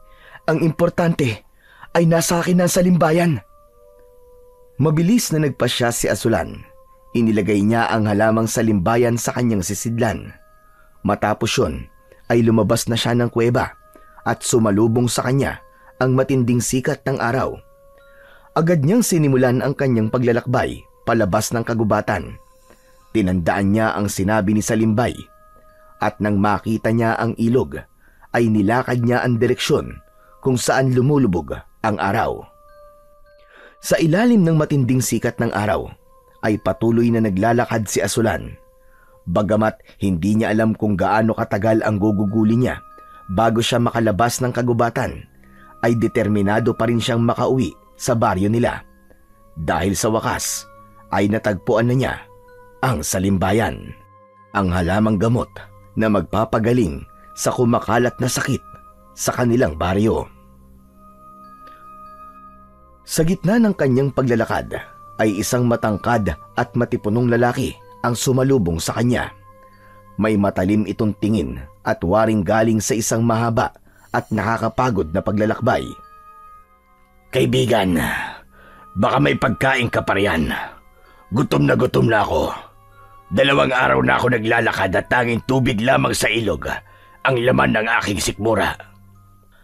Bagyang natigilan si Asulan at tinignan niya ang lalaki. Kahit matikas ang tindig nito, ay halata naman sa mukha nito ang pagod. Hindi naman niya naramdaman na dapat niya itong paghinalaan.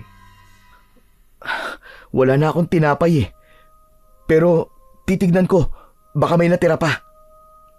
Inilapag ni Asulan ang sisidlan sa harap at binuksan yun. Inilabas niya ang halamang Salimbayan upang maghalungkat sa loob ng kanyang sisidlan. Ngunit sa kasamaang palad, wala na talaga siyang pagkain na natira. Nako, pasensya na ho. Wala na po pala talaga ako natirang tinapay, Manong. Napako ang tingin ng lalaki sa halaman na hawak ni Asulan. Napansin naman yun ni Asulan at doon na siya nagsimulang kabahan. Napakaganda naman ng halaman mo. Anong klaseng halaman yan? Mas lalong nagduda si Asulan sa interes na ipinapakita ng lalaki sa Salimbayan. Naisip niya ang babala ni Salimbay na may ibang puwersang gustong makuha ang Salimbayan. Hindi niya alam kung sino o ano ang puwersang yun, pero alam niya na hindi siya maaaring maging pabaya. Normal na halaman lang po ito, Manong. Nakuha ko lang po dito sa kagubatan. Nagandahan po ako kaya kinuha ko. Ano ang pangalan mo, binata? Ako po si Asulan. Kayo po? Ako si Daragit. Pagkasabi ni Daragit nun, ay lumapit pa ito ng bahagya kay Asulan. Maaari ko bang hawakan ang halaman na yan? Napakaganda kasi. Ngayon lang ako nakakita ng ganyang klase ng halaman. Pasensya na, Manong, pero hindi pwede. Teka, kailangan ko na palang umalis. Pasensya ka na pala ulit kung wala akong naibigay na pagkain sa'yo. Agad na ibinalik ni Asulan ang Salimbayan sa kanyang sisidlan at isinabit niya na yon sa kanyang balikat.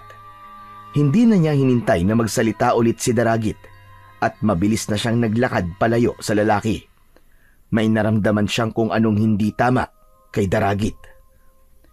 Nang makalayo na si Asulan, ay sandali siyang huminto upang lingunin si Daragit. Wala na si Daragit sa lugar kung saan niya ito iniwan. Napalunok si Asulan at lalo niyang binilisan ang kanyang paglalakad.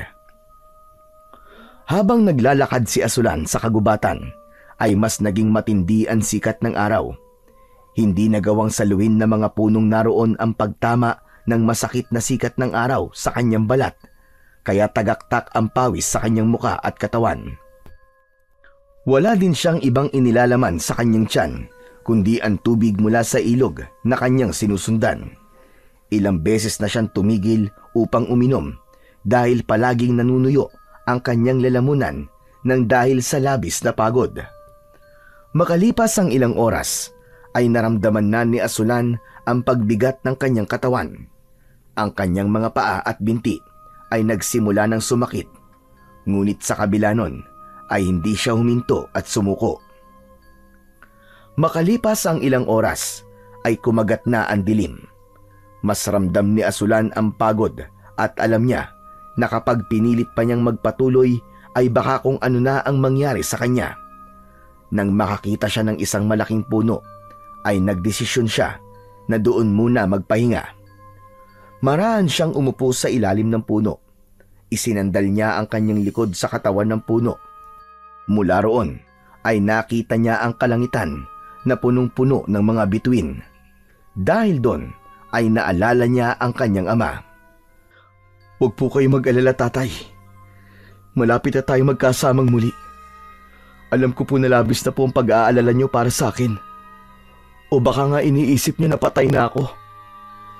Sana'y mahintay niyo pa po ko, tay. Pauwi na po ako.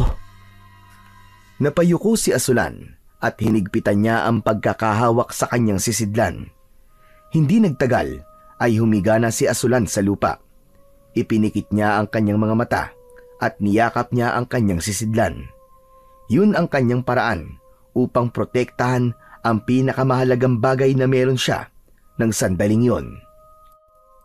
Sa kabila ng takot at pangamba, ay pinilit ni Asulan na ipahinga ang kanyang pagod na katawan. Sa gitna ng mababaw na tulog ni Asulan, ay bigla siyang nagising dahil sa kaluskos na kanyang narinig. Umupo siya at sa kanyang unahan ay nakita niya ang dalawang anino na marahang lumalapit sa kanya. Dahil doon ay mabilis siyang bumangon. Nang malapit na ang mga anino sa kanya, ay doon niya nakita ng buo ang mga nilalang sa kanyang harapan. Dalawang aswang yon na may nanlilisik na mga mata. Hindi nagpadala sa takot si Asulan. Mabilis niyang kinuha ang patalim mula sa kanyang sisidlan at itinapat yon sa mga aswang matapos niyang tumayo. Hindi siya makapaniwala na may ganong nilalang sa kagubatan na yon. Huwag kayong lalapit! Subukan nyo! Hindi ako natatakot sa inyo! Kayang-kaya ko kayong labanan kahit mag-isa lang ako! Hindi natinag ang mga aswang. Umangil pa ang mga yon ng malakas na parang nais ng mga yon na masindak si Asulan. Biglang sumugod ng mabilis ang isang aswang at halos hindi na nakita ni Asulan ang paggalaw nito. Nang nasa harap na niya ang isang aswang, ay sinubukan niya itong undayan ng saksak, ngunit mabilis itong nakaiwas. Tatakbo na sana si Asulan, pero hinawakan at hinila ng isa pang aswang ang hawak niyang sisidlan. Hindi niya pinakawalan ang sisidlan at mas lalo niyang hinigpitan ang pagkakahawak niya roon. Alam niya na hindi niya yun maaaring ibigay sa aswang dahil naroon ang salimbayan, ang pag-asa ng kanilang bayan. Dahil walang balak ang aswang na bitiwan ang sisidlan ni Asulan, ay muli niyang ginamit ang patalim. Buong lakas niyang sinaksak sa balikat ang aswang. Doon na malakas na hinila ni Asulan ang sisidlan. Nang mabitiwan yun ng aswang, ay malakas niya itong sinipa sa tiyan. Bumagsak ito sa lupa, ngunit alam niyang hindi pa tapos ang laban. Mabilis na tumakbo palayo si Asulan, ngunit isang tao ang nabangga niya. Napaatras siya at nagulat nang makita kung sino ang nasa kanyang unahan. Daragit! Asulan, ano nangyayari? Bakit parang takot na takot ka? Tulungan mo ako! May mga aswang! Inaatake nila ako!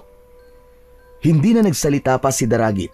Mabilis itong lumingon sa mga aswang at walang pagdadalawang isip itong sumugod sa mga yon na parang wala itong katiting na takot. Sa malakas nitong suntok at sipa ay nagawa nitong mapaatras ang mga aswang. Hindi makapaniwala si Asulan sa nakikita niya dahil tila sanay na sanay si Daragit sa ganong labanan.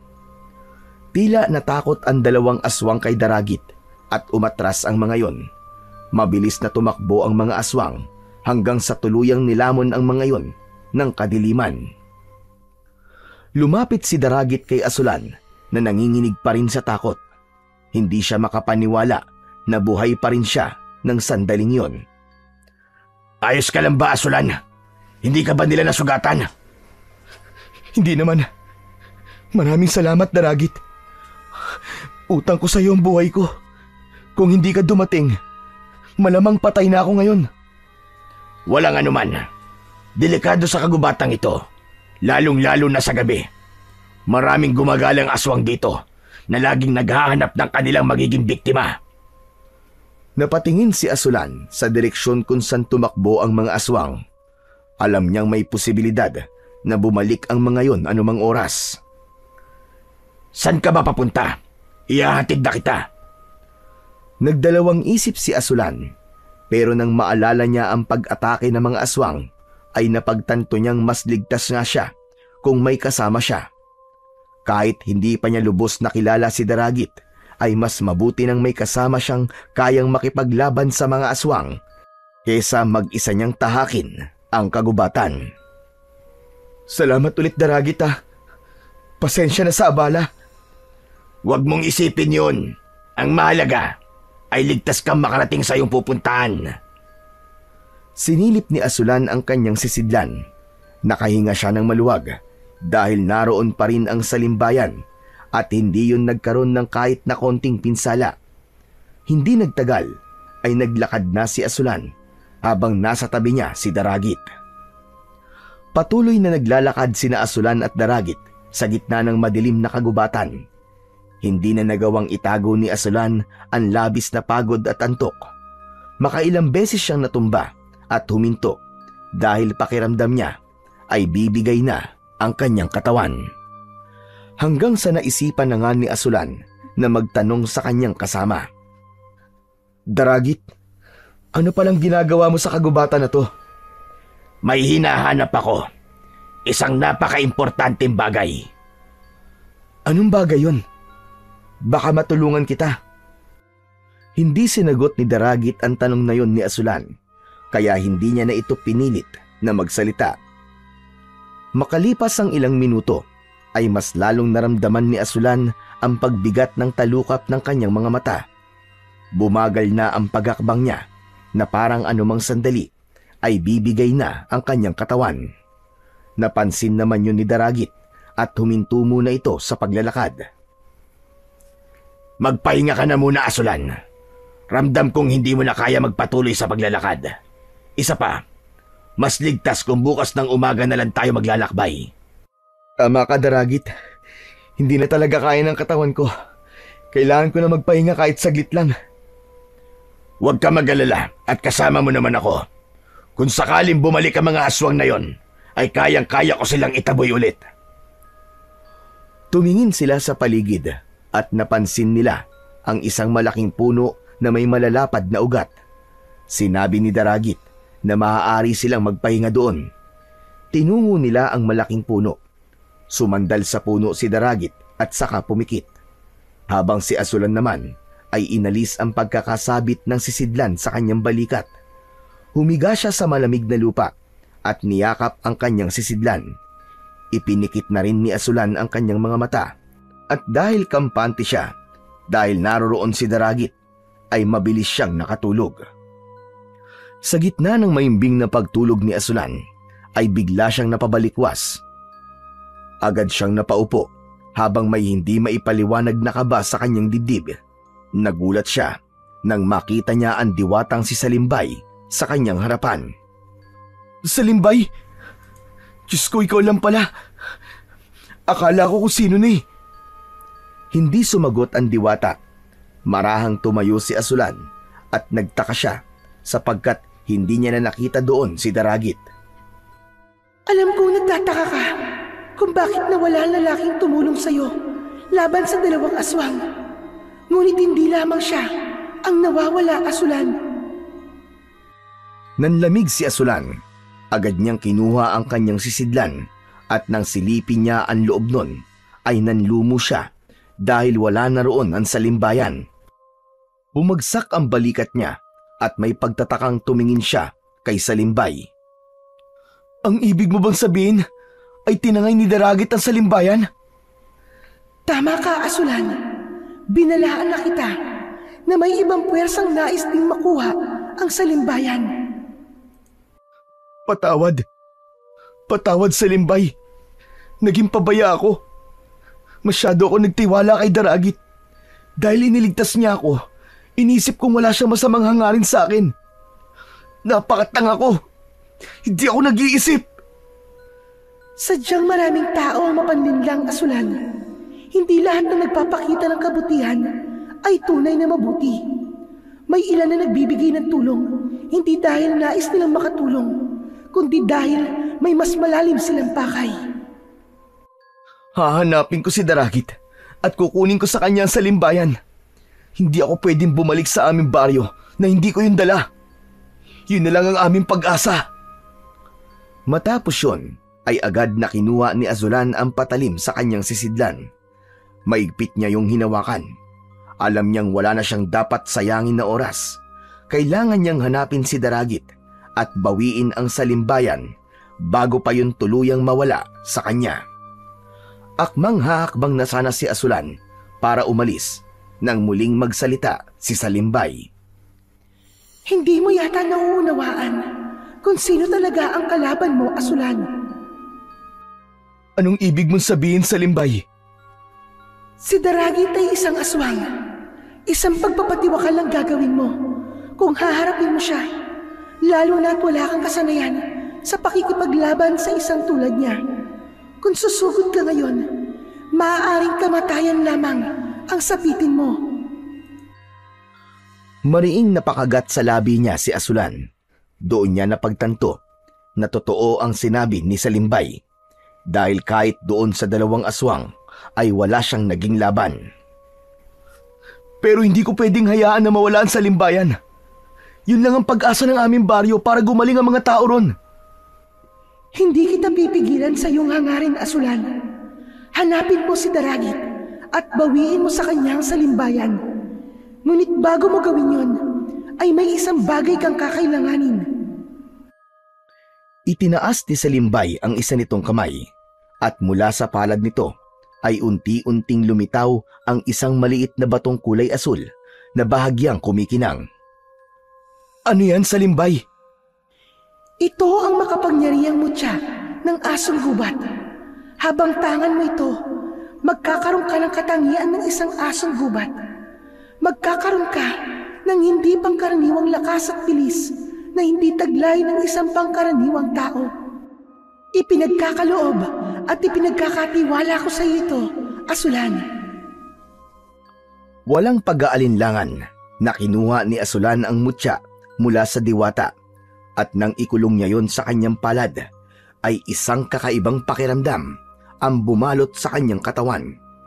Tila nagising ang isang lakas na hindi niya alam na meron siya.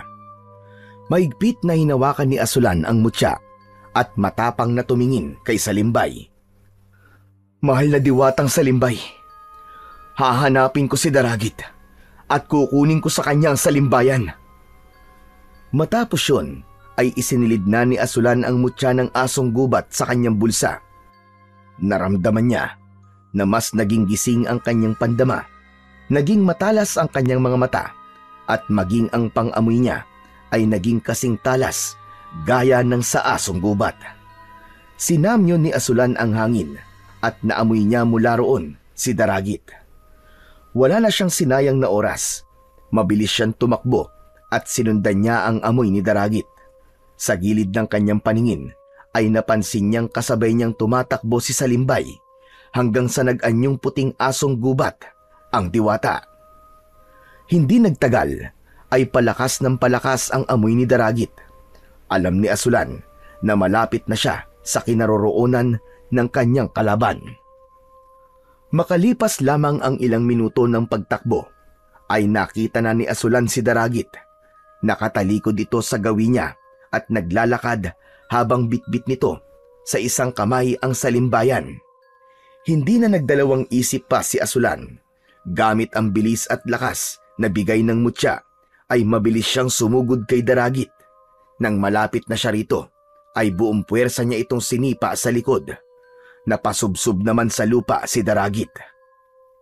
Agad na tumayo si Daragit at nang humarap ito kay Azulan, pinunasan nito ang dugo sa gilid ng labi nito gamit ang sarili nitong kamay. Hayop ka! Traidor ka! Ibalik mo sa akin ang salimbayan! Traidor? Hindi ako traidor, Azulan. Sadyang napakadali mo lang utuin. Masyado kang madaling magtiwala. Akin ang salimbayan, Daragit. Kailangan niya ng mga tao sa aming baryo. At ano sa tingin mo? Hindi ko rin ito kailangan. Ang halamang ito, ang tanging makapagpapagaling sa sakit ng aming pinuno. Hindi siya maaaring mawala dahil hindi magpapatuloy ang lahi naming mga aswang. Naningkit ang mga mata ni Asulan. Mas lalong nagliyab ang kanyang galit. Mas lalo mo lang akong binibigyan ng dahilan para bawiin yan sa'yo. Hindi ako papayag na gamitin mo sa limbayan sa kasamaan. At ano naman ang magagawa mo? Lalabanan mo ko? Hindi mo nga nagawang labanan ng dalawang aswang kanina. Ako pa kaya? Huwag kang magpakabayan ni Asulan. Bakit hindi mo ako subukan ngayon? Tignan natin ang kakayahan mo. Nang sandaling yon, mula sa likuran ni Asulan ay dumating si Salimbay na nasa anyo pa rin ng isang malaking puting asong gubat. Tahimik itong lumapit at tumayo sa tabi niya. Ang matatalas nitong mga mata ay nakatuon kay Daragit. Nagtawag ka pa talaga ng kakampi. Pero kahit sino o ano pa ang tawagin mo para labanan ako, ay hindi kayo magtatagumpay sa lakas at bangis ko. Maingat na inilapag ni Daragit ang salimbayan sa ilalim ng isang puno. Pagkatapos ay muli itong humarap kay Asulan at sa puntong yon ay nagsimula na itong magbago ng anyo. Lumaki ng bahagya ang katawan nito at tinubuan ito ng makapal na balahibo. Nagkaroon si Daragit ng matutulis na mga ngipin at kuko. Sa isang kisap mata ay tuluyan na itong naging aswang. Hindi naman nagpakita ng takot si Asulan sa harap ni Daragit. Inilagay niya ang buong tiwala niya sa mutya ng asong gubat na ipinagkaloob sa kanya ng diwatang si Salimbay. Naunang sumugod si Daragit, tinangka nitong sunggaban si Asulan, ngunit agad yung naiwasan ni Asulan. Ramdam niya ang bilis ng kanyang galaw at tila nababasa ng utak niya ang mga gagawin ng kanyang kalaban. Dama ni Asulan ang pagbalot ng lakas at kapangyarihan ng mutya sa kanya. Sa pagkakataon na yon, ay si Asulan naman ang umatake gamit ang kanyang patalim. Hindi nagawang umilag ni Daragit nang saksakin niya ito sa tiyan gamit yon. Napaatras ang aswang habang sumisigaw dahil sa natamong sugat. Ngunit hindi pa rin sumuko si Daragit at mataas itong tumalon at tinumbok ang kinaroroonan ni Asulan. Inumang nito sa kanya ang matutulis nitong mga kuko. Ngunit bago pa makalapit si Daragit kay Asulan, ay bigla itong sinalubong ng asong gubat. Sinunggaban nito sa leeg ang aswang. Bumagsak ang aswang sa lupa habang mariin na nakabaon ang mga ngipin ng asong gubat sa leeg nito. Sinamantala naman ni Asulan ang pagkakataon na yon. Inipon niya ang kanyang lakas at tumakbo siya papalapit kay Daragit. Isang malakas na sigaw ang pinakawalan niya bago niya mariin na itinarak ang patalim sa dibdib ni Daragit. Hinila niya yon pababa, papunta sa tiyan nito. Bumulwak sa malaking sugat na yon ni Daragit ang masaganang dugo at lumabas pa ang ilang lamang loob nito. Unti-unting nawalan ng bangis ang mga mata ni Daragit hanggang sa tuluyan na yung binawian ng buhay. Tumayo si Asulan sa tabi ng bangkay ni Daragit habang ang asong gubat naman ay bumalik na sa pagiging diwata nito. Masyado kang mayabang, Daragit. Nakita mo na ang nangyari sa'yo. Masyado mo minaliit ang isang taong may magandang hangarin. Ngayon, ikaw ang natapos sa sarili mong laro. Nagtagumpay ka, Asulan. Binabati kita. Pinatunayan mo lang na ikaw talaga ang karapat-dapat na magmay-ari ng mutya ng asong gubat. Sana'y huwag kang magbago at patuloy mo yung gamitin sa kabutihan upang ipagtanggol ang mga walang kalaban-laban. Maraming salamat sa inyo, mahal na diwatang Salimbay. Napakalaki na naitulong mo sa akin. Simula sa pagbibigay mo sa akin ng salimbayan hanggang sa pagkakaloob mo sa akin ng mutya ng asong gubat. Lumayo si Asulan sa bangkay ni Daragit at kinuha niya ang salimbayan. Muli niya yung inilagay sa kanyang sisidlan at muli niyang ipinagpatuloy ang kanyang paglalakbay pauwi sa kanilang baryo. Bitbit ang halamang salimbayan ay tahimik na naglalakad si Asulan palabas ng kagubatan. Nakasunod pa rin sa kanya si Salimbay na nasa anyong asong gubat. Ramdam niyang nais ni Salimbay na makasiguro na ligtas siyang makakarating sa kanilang baryo. Hindi nagtagal ay sumikat na ang araw at nakarating na rin si wakas si Asulan sa labas ng kagubatan. Doon ay nakita niya ang isang mahabang daan at walang pagdadalawang isip na tinahak niya yon. Hindi maitago ni Asulan ang pananabik sa kanyang puso dahil alam niyang malapit na siyang makarating sa baryo nila. Hindi nga nagtagal ay narating na niya ang kanilang baryo at habang naglalakad siya ay napansin niya na hindi makapaniwala ang mga tao habang nakatingin sa kanya. May narinig si Asulan na bulungan na ang akala ng mga ito ay patay na siya. Hindi inaasahan ni Asulan na sa kanyang paglalakad ay makakasalubong niya ang kanyang ama na si Tolome. Bakas sa mukha ng kanyang ama ang gulat. Lumapit ito sa kanya at nanginginig ang mga kamay na hinawakan ang kanyang muka. Hindi nagtagal ay nagsimula ng tumulo ang mga luha nito. Tay! Tatay! Anak! Buhay ka! Totoo ba ito? Hindi ba ako nananaginip lang? Mahinang tumawa si Asulan sa sinabi ng kanyang ama. Hindi ka nananaginip, Tay. Buhay po talaga ako. Imposible. Paano nangyaring buhay ka pa? Napakataas ng bangin kung saan ka nahulog. Tay, mahabang kwento. Pero ang malaga, ito po, dala ko na po sa limbayan. Matatapos na rin po sa wakas ang paghihirap ng mga tao dito sa baryo natin. Hawak ko na po ang lunas sa kumakalat na sakit dito sa ating baryo. Mula sa sisidlan na dala ni Asulan ay inilabas niya ang salimbayan. Napanganga si Tolome nang makita nito ang mahiwagang halaman. Diyos ko, yan na nga ba talaga ang salimbayan, Asulan? Opo, Tay. Ito nga po ang salimbayan. Kusa po itong ibinigay sa akin ng diwatang nagbabantay sa halaman na to. Pero mamaya na po tayo magkwentuhan. Kailangan na natin dalhin ito kay Tatang Elyong dahil siya lamang ang nakakaalam kung paano to gamitin. Tumango si Tolome at mabilis nitong pinunasan ng luha gamit ang mga kamay nito.